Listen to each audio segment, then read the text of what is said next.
अस्सलाम वालेकुम व्यूअर, मैं हूं सैयद फयासल शाह हार्टिकल्चरिस्ट। अपना channel YouTube channel modern agri techniques के साथ आज मैं मौजूद हूं मैंगो रिसर्च इंस्टीट्यूट में, और मेरे साथ जो दोस्त हैं वो मेरे क्लास फेलो भी हैं, डॉक्टर तारिक मलिक साहब जो अपना सीनियर साइंटिस्ट हैं।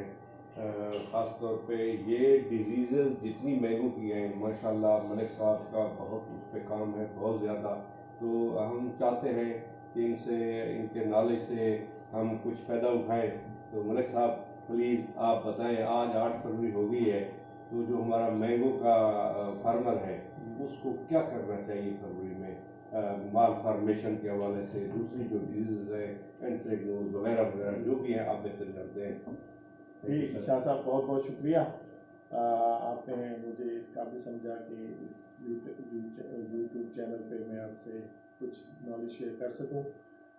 सबसे पहले आपने माह फरवरी के हवाले से बात की, तो यकीनन इस मौसम में आप देख रहे हैं कि ये मौसम बिल्कुल पिछले साल की निस्बत टोटली रिवर्स है।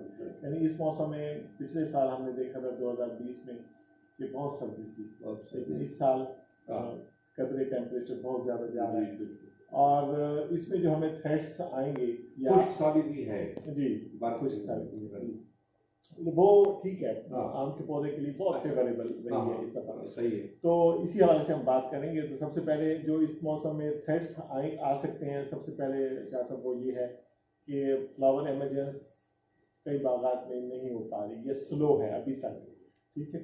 दूसरा ये है, ये बिल्कुल नहीं हो रही, ये स्लो है। अच्छा, उसकी वजूहत क्या हो सकती हैं? उसमें ये कि पौधे जो हैं वो अल्टरनेट बेयरिंग में हो सकते हैं, क्योंकि चंद एक बागात में पिछले साल फसल बहुत अच्छी थी, तो हमारी ड्यू टू मिसमैनेजमेंट वो इस साल जो है हो सकता है वो अल्टरनेट बेयरिंग में चले जाए।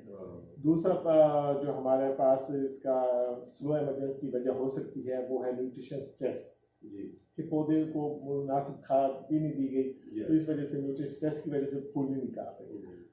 तीसरी जो बड़ी वजह हो सकती है वो है टेम्परेचर। वो आप देख ही रहे हैं, जब टेम्परेचर जो है वो 9 सेल्सियस से कम होगा तो फ्लावर एमरजेंस नहीं होगी। तो यकीनन आप देख रहे हैं कि आप 9 डिग्री सेंटीग्रेड से टेम्परेचर रात का जो है वो ज़्यादा जा रहा है, तो यकीनन हम ये तस्वीर कर सकते हैं कि एमरजेंस जो है वो हो जानी चाहिए फूलों की। अब जिनकी नहीं हो रही उनको दो चीज़ें जानी चाहिए, वो अल्टरनेट बेयरिंग में है या न्यूट्रिशन स्ट्रेस में है। तो अल्टरनेट बेयरिंग की बहुत सारी वजूहत है, उसको तो मैं टच नहीं करूँगा क्योंकि वो बहुत बड़ा टॉपिक है। तो न्यूट्रिशन स्ट्रेस के हवाले से हमारे पास सिर्फ 2 टूल हैं कि हम इसको कैसे, टेम्परेचर तो हमें फेवर कर रहा है, 9 सेल्सियस से आप ऊपर चला गया तो आप फूल निकल आने चाहिए। हमारे पास 2 ही टूल हैं कि हम अमोनियम सल्फेट या अमोनियम नाइट्रेट और पोटाश जो है वो खाद डाल दें। इससे पहले जो है वो हम कलमी शोरे का स्प्रे, पोटाशियम नाइट्रेट वो कर दें। इसका फ़ायदा ये होगा, हालांकि मौसम जो है वो फेवरेबल जा रहा है, लेकिन इसका फ़ायदा ये होगा कि प्रोफ्यूज फ्लावरिंग होगी, सिंक्रोनाइज फ्लावरिंग हो जाएगी, और हमें पेस्ट और डिजीज मैनेजमेंट में बहुत आसानी हो जाएगी। जो आगे मार्च में थ्रेट आ रहा है, जो जिससे टेम्परेचर बढ़ सकता है, उससे फर्टिलाइजेशन मुतासर हो सकती है। फर्टिलाइजेशन जब मुतासर होगी, पॉलिनेशन होगी, फर्टिलाइजेशन होगी, तो फ्रूट सेटिंग मुतासर हो सकती है। आपको मालूम है शाह साहब की जब 33 सेल्सियस से जब टेम्परेचर ऊपर चला जाता है तो फर्टिलाइजेशन मुतासर होती है। उस चीज़ को बचने के लिए हम चाह रहे हैं कि अर्ली फ्लावरिंग लें और पेस्ट मैनेजमेंट करके, तो इस वजह से हम पोटाशियम नाइट्रेट का स्प्रे रिकमेंड करें। अब सवाल ये पैदा होता है, दूसरा जो बड़ा हमारे पास थ्रेट है वो हो सकता है कोरा, लेकिन कोरा जो वेदर फोरकास्ट है वो उसमें कोरा फ्रॉस्ट नहीं आ रहा है। तो इसके साथ साथ जो अगला थ्रेट है वो है डिजीज़ में सबसे पहले मैं जिक्र करता चलूँ एपिकल नेक्रोसिस। ये एक बैक्टीरियल डिजीज़ है, ये बिल्कुल हमने पाकिस्तान में पहले मतलब 3-4 साल पहले इसको आइडेंटिफाई किया है। पहले हम लोग इसे कोरे के असरात समझते थे, ये सर्दी के असरात समझते थे, लेकिन जब हमने इसको डिटेल स्टडी की तो पता चला ये तो एक बैक्टीरिया है, सूडोमोनास सिरिंजी। इस पर हमने ऑलमोस्ट स्टडीज कंप्लीट कर ली हैं, तो इट्स वेरी इजीली मैनेजेबल, इसको आप इजीली मैनेज कर सकते हैं। इसका बेहतरीन जो इलाज है वो कॉपर बेस्ड फंगिसाइड है।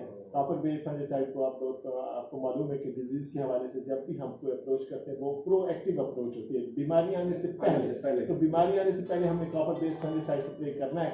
तो अब सवाल ग्रोथ के पास क्योंकि टाइम बहुत कम होता है, तो अब हमने देखना है कि पोटाशियम नाइट्रेट और कॉपर बेस्ड फंगिसाइड का स्प्रे इकट्ठा किया जा सकता है, बिल्कुल किया जा सकता है। हमने इसकी फिजिबिलिटी लैब में भी चेक की है, ये बड़ा चेक की है। हाँ जी, लोग कहते हैं कि भाई अब क्या करें, हम ये करें या वो करें। जी, ग्रोअर का ये बहुत बड़ा सवाल था, हमने इसको अल्हम्दुलिल्लाह हल किया। तो आप you can do simultaneously spray of the potassium nitrate as well as the copper based fungicide, ताकि हमें फ्लावर एमरजेंसी के साथ हो और जो भी इनोकुलम पड़ा है बैक्टीरिया वो उससे मिनिमाइज हो जाए या वो कंट्रोल में रहे।